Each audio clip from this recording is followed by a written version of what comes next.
안녕하세요. 광화문 이코실 강상규 소장입니다. 말 많고 탈 많은 해외금리 연계형 파생결합 상품 사태가 판매사와 투자자들 간 책임 공방으로 번지고 있습니다.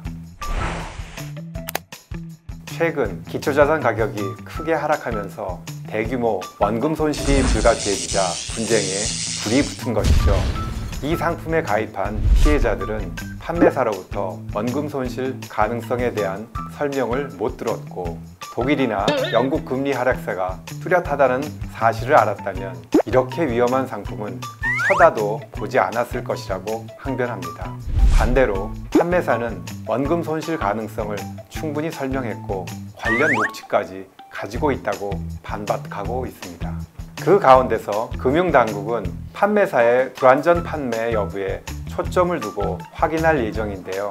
이 상품에 가입한 투자자의 89.1%가 일반 개인들이라는 것을 감안하면 이 절차가 우선순위는 아닌 것으로 보입니다. 원금 손실 가능성마저 있는 파생결합 상품을 애당초 일반 개인들에게 파는 게 적절했는지에 대한 본격적인 논의가 먼저 필요해 보입니다. 원금 보장형이 없었던 것도 아니고 초고위험 상품을 꼭 팔았어야만 했냐? 다 가져가야만 속이 후련했냐? 라는 비판과 검증도 수반돼야 할 것이고요. 지난해 원금 비보장형 파생결합 상품 발행액은 원금 보장형보다 2배 이상 많았습니다. 올해도 마찬가지입니다. 원금 비보장 상품이지만 예상 수익률이 원금 보장형보다 높고 판매사로부터 원금 손실을 볼 가능성이 극히 희박하다는 설명을 들었기 때문에 더 많은 투자자들이 몰려들었던 것이죠. 그러나 파생결합 상품은 중간이 없습니다. 모 아니면 도인 만큼 기초자산 가격이 박스권을 벗어나는 순간 원금 손실이 필연적으로 발생하는 초고위험 상품인 것이죠. 특히 파생결합 상품은 옵션을 이용해 손익구조를 설계한 복잡한 상품입니다. 옵션을 어떤 목적으로 활용하느냐에 따라 위험 여부가 달라지는데요.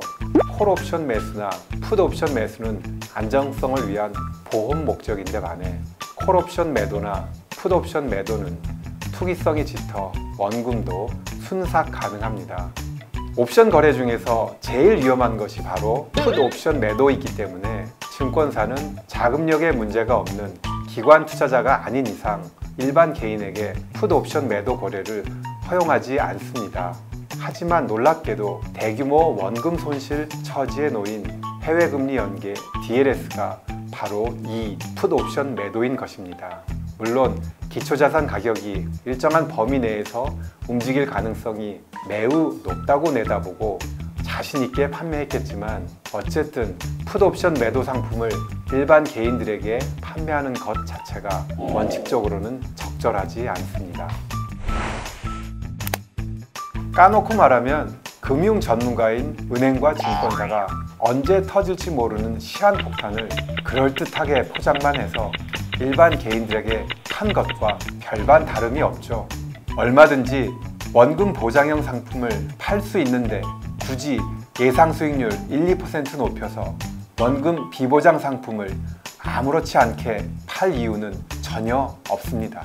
개인 투자자가 이해하기 어렵고 아무것도 모르는 일반 개인들에게 파는 건 너무나 무책임하고 비양심적인 행위입니다. 이상 광화문 이코실 강상규 소장이었습니다.